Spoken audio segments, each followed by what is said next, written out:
মানুষ যখন মৃত্যুবরণ করে সকল আমলের দরওয়াজা বান্দার বন্ধ হয়ে যায়। আল্লাহ নবী বলেন 3টা কাজ যদি করো তাহলে আমলের দরওয়াজা বন্ধ হবে না।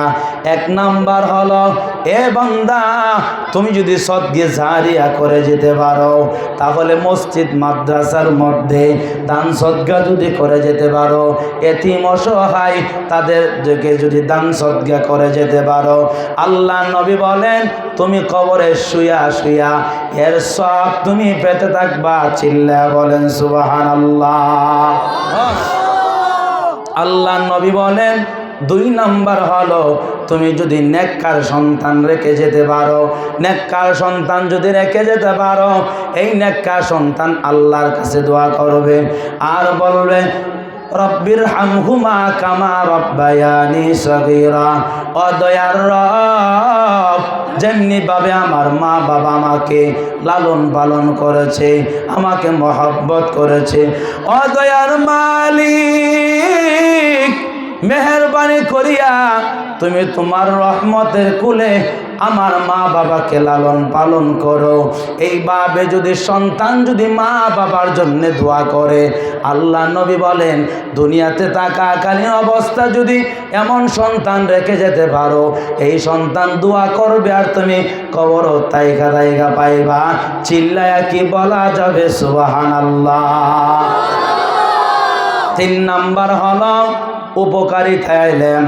উপকারিতা ইলম অর্থাৎ আমি ইলম অর্জন করেছি, আপনাদেরকে ইলমের বাণী আপনাদেরকে শোনাইতেছি। আলেমরা ইলম অর্জন করেছে, মাদ্রাসার মধ্যে ইলমের তালিম দিতেছে, শিখাইতেছে, কাগজে কলমে কথা বলেন ঠিক নেই। ওরে নবীর উম্মত, আজকে মাদ্রাসার ছাত্র কয়জন জানি ফাকরি দেওয়া হয়েছে?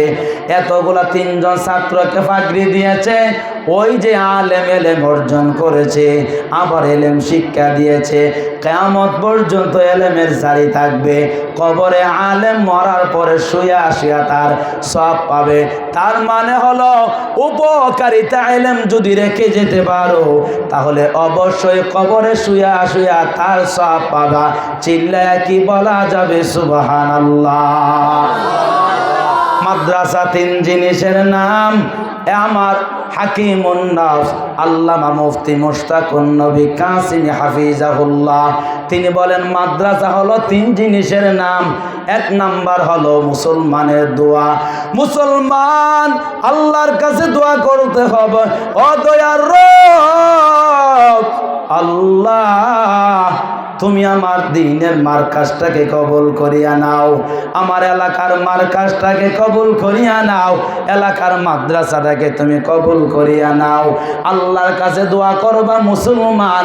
2 নাম্বার হলো সম্পদ দিবা, দান করবা, দান করবা।